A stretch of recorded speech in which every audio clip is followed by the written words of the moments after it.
Alright guys, so we're through to round 2 of the Warchief Club 13, the Devil's Round.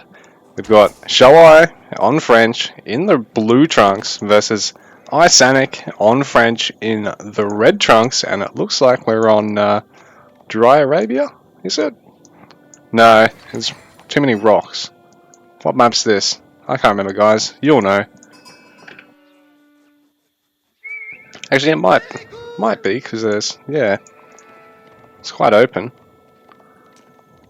Oh, but they're quite close spawned. Holy shit, these guys are close spawned. So this will be a bloodbath. No wonder it's a short game. So both French, both want to go for early gold. Oh, what the hell's going on here? He's brought him back. ISanych. That'll be a costly mistake. Rally the villager all the way down here.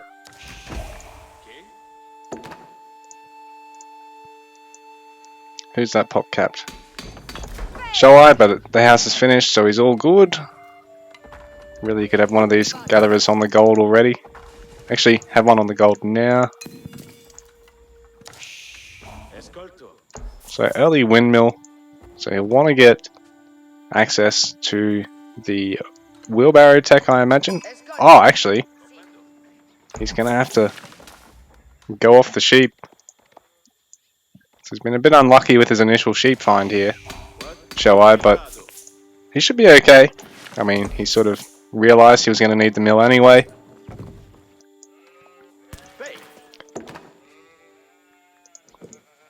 And ISanych also hasn't had the greatest of time with his sheep eco. Gonna bring his gatherers round to get on some more. So both our French players have had a pretty rough opening in the sense that one's had to commit to a windmill, the other one's had also a bit of downtime with his sheep, and we're both on the Civ, where your sheep gathering uptime is, you know, the most essential part of your early game.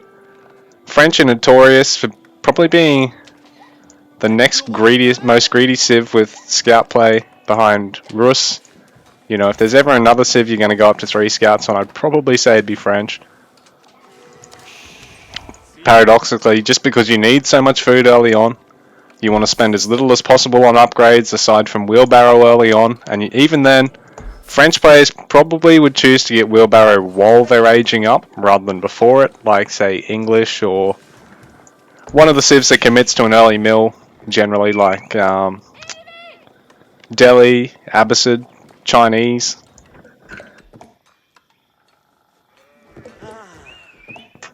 HRE also might want to delay it as well, considering you're going to be investing in a prelate anyway. School of Cav going down with 3 vills.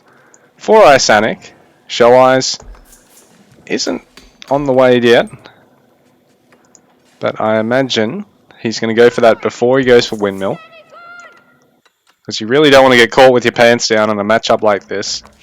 French and English are notorious for being very, very aggressive in their mirrors in feudal. Because why wouldn't you be? You've got 2 of the best civs for feudal. So French, Xoai, now going with 3 vills on his School of Cav as well. So ISanich's going to be a little bit quicker on his. Xoai might opt to go for a quick second stables or opt to even throw down a barracks. But at the same time, Knights being 3 times as much as other Age 2 units, other than Man-at-Arms for the civs that get those early, you really need to sort of commit to the one building production first before you actually expand onto other production. Like a civ like English, all I ever talk about is English these days. A civ like English, for instance, while you're getting your Age 2 military landmark, it's not too uncommon to throw down a barracks while doing so, because you're also generally aging up slightly later with the farms that you get in early on. But with French, because you age up so quickly, and because you've got such an expensive unit out of that initial landmark, it's often wise to delay slightly before you commit to your second production facility. Because basically, unless you immediately need to get archers to deal with spearmen, because you're playing against someone like Abbasid who gets access to Age 1 spearmen, or someone like Mongols, French, you generally don't want to rush out the barracks or rush out the range any quicker than you need to. Just rely on the School of Cav, maybe get a second School of Cav. I mean second stables if you can fit it in as well. So ISanych trying to pressure the villages of Xoai. And Xoai's only got a single scout here while his other one's actually chipping away at ISanich's vills.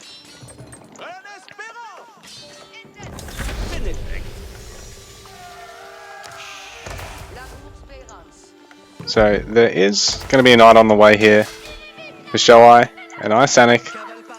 Also having to deal with the scout harass, but it looks like Xoai's just stopped attacking there for some reason. And it's just keeping tabs on when the first knight's going to pop out for ISanych, because bearing in mind his age up was slightly faster, but it looks like his knight wasn't really queued up any quicker. Oh no, there we go. ISanich's first knight's already out. So Xoai has actually abandoned this gold mine for the time being. He's committed to an early barrack, so he wants to make sure he's got spears to counter initial knight harass, really dissuade his opponent from committing to too many knights. Because spear knight at this stage, it's a bit hard to afford, like I said, production out of both of these facilities at once. But if you cut knight production, you can go to spear production and then restart your knight production, or look at going towards a quick second town center, I guess, but oftentimes that's not so easy to fit in. That's more of something you do in non-mirror situations, while in the mirror you really just got to get over the hurdle of all these knights in your face. Because bearing in mind, even though Xoai's made the cost-effective decision, ISanich's made the really high investment decision into his army. You know, he's got the knight advantage, so Xoai can only chase so far to kill scouts to pick off loose knights, because he's definitely going to be at a disadvantage there. And ISanich's even going to fit in a blacksmith behind this. So the beauty of the French blacksmith is it automatically gives you your melee upgrades for free as you age up as well. So you get Bloomery as soon as you throw it down in age 2. Then when you go to age 3, you automatically get decarbonization. And when you do so as well, it really means the charge is more effective. It means you're going to only need one charge and then one hit to kill a villager per night. And on top of that, I think it also might benefit the charge into spearmen and into, you know, other knights as well, obviously. But in saying that, ISanych, because he's invested in so many knights and because he's invested in that blacksmith, just has to be very careful he doesn't drop any knights to spears of Xoai's, because Xoai, being aggressive with the spears, be able to pick off the cavalry with ease, but I think he was focusing the scout there, and ISanych with some great micro, making sure he's not dropping any knights.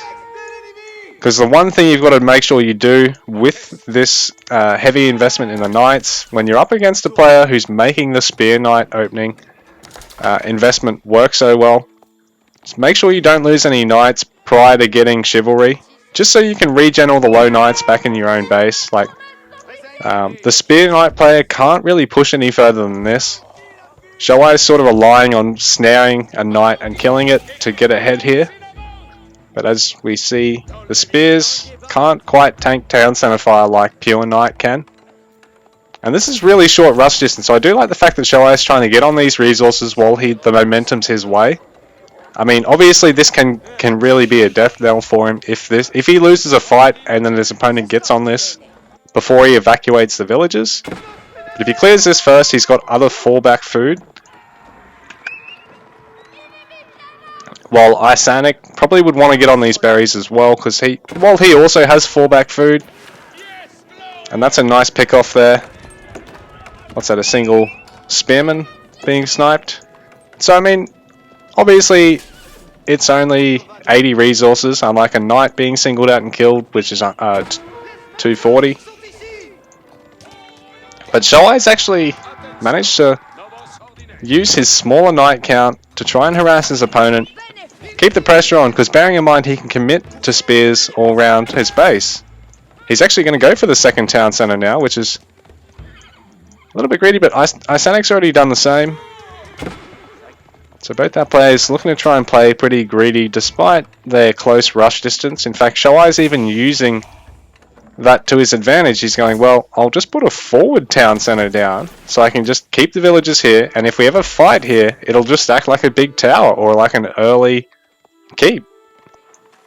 Because bearing in mind the town centers, until rams are out, you know, town centers and towers are really tough to deal with and a great way to secure the map. So ISanych, again, with his knight advantage, and he's now committing to double range. I like this, but at the same time, a single range and another stable is really what's going to keep him even and ahead on knights here, because Xoai is committing to a stables behind his barracks. So Xoai is going to be able to catch up on knights and have a nice counter for knights. So he can use his knights to focus down the double range archer production. Because bearing in mind, French archers, they're not awful, but there's nothing special about them. They're not, well, no one's archers are British longbowmen at the end of the day. So, spears, as long as they can stay out of range, they're fine. It's a lot harder to stay out of range of longbowmen than it is the spearmen. So the spearmen are going to be able to sit on the knights with ease. Knights going to be able to pick off archers here. So I think Xoai, even though normally when I'm playing mass melee, I tend to whinge and moan about the ease of the, you know, the archer knight combo from the French players. In the mirror, I think just because the knights are so good, you've got such a clean access to early knights, and spears are so cheap and good against knights, it's really nice to play, you know, 2 stables, 1 racks over other compositions early on. Because, you know, stables 2 range, in theory, really should lose out, because the racks will counter the knights from the School of Cav. The 2 ranges will counter, I mean the 2 stables buildings will counter the 2 range production. Whereas 2 ranges to deal with 1 rack's worth of stuff, 1 stables to contend with 2 stables worth of stuff. I think ISanych sort of backed himself compositionally into a corner here. And because Xoai is willing to play, you know, he's rocking out with his cock out, he's got this forward town center. He's really able to just leapfrog onto his opponent's, you know, rear town center so easily here. And in the meanwhile, ISanych, trying to gather from the lower side of the map, is going to really struggle to defend it now. Both players are, but bearing in mind, Xoai, I think, has really got the aggressive flank here. And like I said, compositionally, I think it's ISanych that really probably wants to focus on getting to Castle Age here. Because the 2 ranges, once you get access to the ARBs, 3 ranges even, once you get access to ARBs, is going to be great against the knight production, but till then, the archers are really only useful against spears. So Xoai, again, like I said, compositionally is the one comfortable in feudal. Or at least, I'm led to believe. And ISanic's committing to a lot of production now. Xoai, for now, I don't think he's really added any. He's just towered up and started getting his blacksmith upgrade, so he's going to get melee armor. I think armor upgrade decisions obviously are going to be a bit easier for ISanych. He just gets, you know, his damage upgrades and he just gets melee armor and he's fine.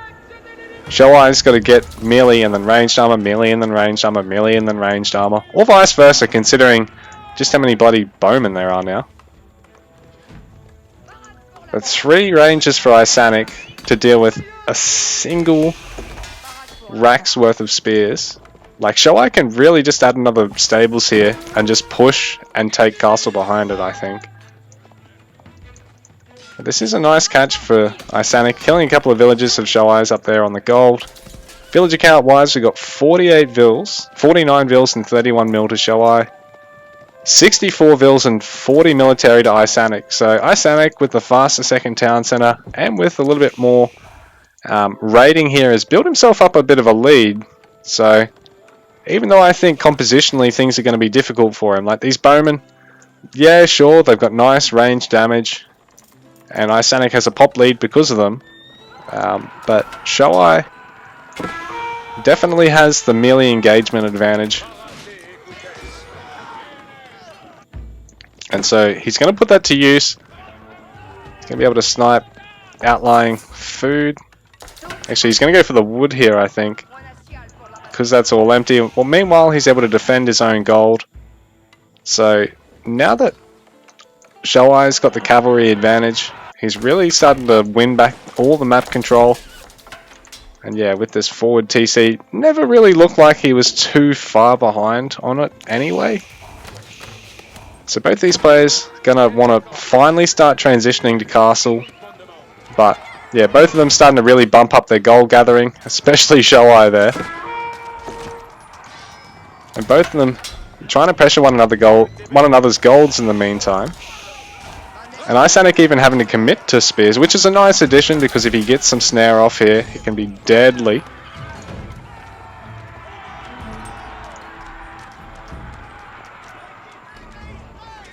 But yeah, Xoai banking up a bit more gold. He's added a third stables in the meanwhile. So I think he can just look at overwhelming ISanych, even with the population favouring ISanych. That is so many bowmen. Like 40 archers up against a composition mainly of knights. So we got 18 knights to 11 knights. And so, yeah, look. Xoai can just try and engage. ISanych really has to play defensively and rely on perfect use of his bowmen, focusing down the spears, and he's doing a great job of it actually. He's going to kill just about all the spears at this point, but his own knight count is really starting to fall behind this because Xoai went into this with 8 more knights and a few more spearmen than his opponent. But ISanych is actually able to clean up Xoai's forces here. So in the end, he was really able to whittle down all of the spears and had just enough knights to hold on there. Xoai now caught trying to go to castle behind this, and ISanych takes the victory. GG, well played, guys. I take back what I said about the compositional difference there, because ISanych just made me eat my words.